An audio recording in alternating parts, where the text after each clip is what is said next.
Cimoooooooo! What's going on, guys? It's Cimo. Today I thought I'd bring you a video discussing my top 5 cards that I'm most excited for the Dark Illusion when it gets released in a couple weeks. Now this set's really interesting.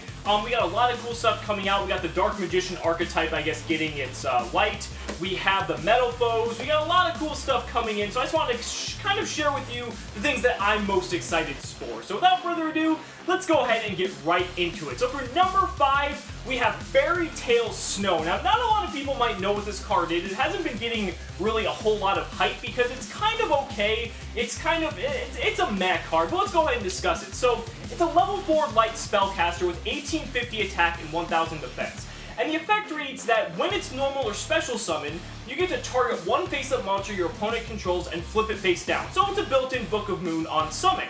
And then the second effect is that if the card's in the graveyard, you can banish a total of 7 cards from either your graveyard, hand, or field combined to special summon this card back to the field. Now, why am I excited for this card? First of all, it's a built-in Book of Moon on summon, so that's just really great in itself. As we know, Book of Moon is one of the most versatile cards in the game. It always has been. It's kind of notorious as the best -1 in the game still.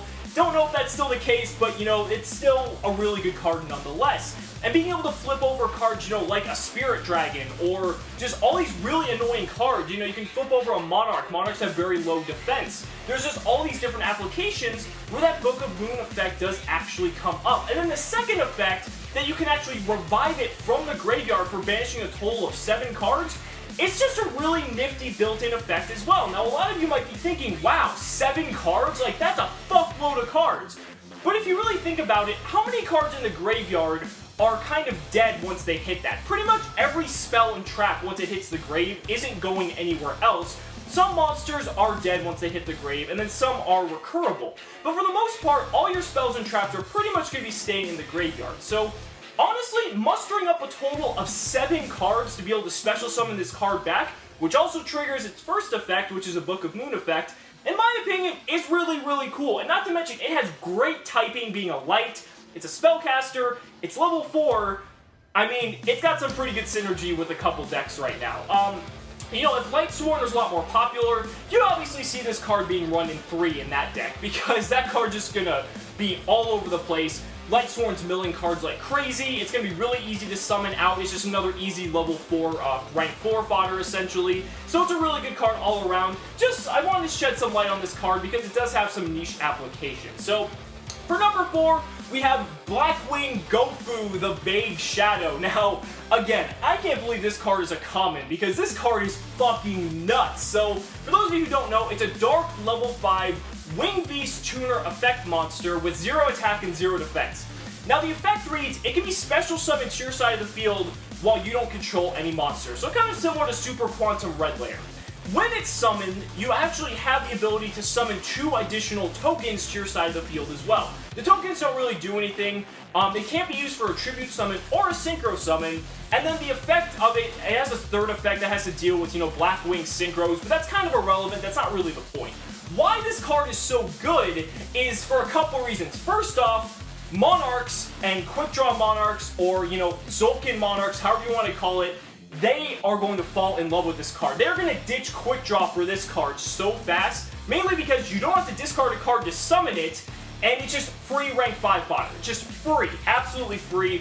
It's just awesome that it actually fills that niche role. And since we're still on the topic of Monarchs, you can also distribute a Kuraz over the Gofu, pop the 2 tokens, and draw 2 cards. So, being able to kind of get that much advantage off of 1 card is pretty fucking insane. And then last but not least, Metal Foes are going to be an archetype. This is kind of where the card really shines, because you can use the Metal Foe effects to target and pop the tokens to trigger the search effects. So you basically get free resources to pop and search your better cards. So, again, Gofu's an amazing card. If you're not familiar with it already, you're going to start seeing it a lot once it comes out. And still, I can't believe it's only a common. This card is so good. So for number 3, we have the Forceful Checkpoint. Now I'm going to be doing a video pretty much solely dedicated to this card, because I have a lot of interesting things to say about it. For those of you who don't know, it's a trap. It's going to be a secret rare, which kind of sucks, but without further ado, let's get into it. So the effect reads, when your opponent's monster declares an attack, you basically get to look at their hand, and if they have a monster in their hand, you can discard it. So essentially what that's going to do is it's basically like Confiscation, Forceful Sentry, Trap Dust Shoot, any of these really powerful cards that give you access to public, or actually rather furthering your public knowledge that your opponent has, and then you can get rid of a card out of their hand. So you can get rid of like an Effect Veiler, a Max C, a very important combo piece, something you really just don't want to see them play. You have the access to get rid of it. So it just has a lot of really cool application. And I wouldn't be surprised, this probably isn't main deck worthy, but you might start seeing it in side decks. And like I said, I'm going to go into more detail in a separate video just solely dedicated to this card, because I think it's really, really cool. For number 2, we have Cosmic Cyclone. Yes, now of course Cosmic Cyclone is going to be on the list because it's a really powerful card. For a quick play spell, you pay 1,000 life points and you get to banish a spell or trap. So basically it's MST on crack. Why that's so good is because a lot of these spells and traps in the game right now, if they're destroyed, they kind of replace themselves, making MST kind of a -1. Cosmo Town. Being able to Cosmic Cyclone a Cosmo Town is fucking great because then they're not going to be able to search anything off of it. Hitting a Fog Blade for PK Fire so that they can't banish it later and be able to recur more resources. It's just a really good card. It's a quick play, which is fantastic. If this wasn't quick play, this would not nearly be as good as it should be. But man, Cosmic Cyclone, you're going to start seeing this card everywhere and expect to see this card be worth a lot of money on release.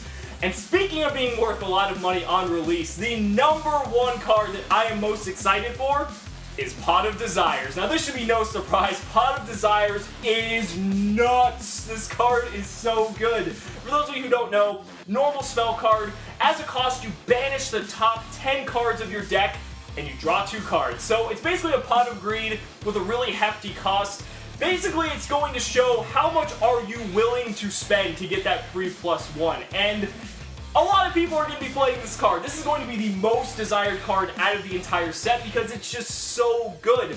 Banishing the top 10 cards of your deck is no big deal because as long as you don't banish basically like the 10 literal best cards in your deck, the +1 is going to be worth it every single time. So for example, if you're playing Blue Eyes, as long as you don't banish all 3 alternative dragons, you're still fine. And more than likely you're going to win because of the +1 as well. So many decks are going to be running this. This card basically flooded the OCG once it got released. And it's just incredible. Again, +1s are so good, and it just gives you that little leg up over your opponent. And you can be really tactical with it as well. You can search out what you want before activating it so you don't get burned and lose out on good cards. And being the fact that it banishes face down does kind of suck because you can't recur any of the cards back, but you can still look at the cards that you banished face down, so you know what's left in your deck and kind of don't make any misplays furthermore, going forward in the rest of the duel. So that's going to do it for me. That's my top 5 cards I'm most excited for out of Dark Illusion. Let me know down in the comments what your guys' favorite cards that you're looking forward to are. I really want to see what everyone thinks. So as always, thank you all so much for watching the video. See you next time. Cimoooooooo!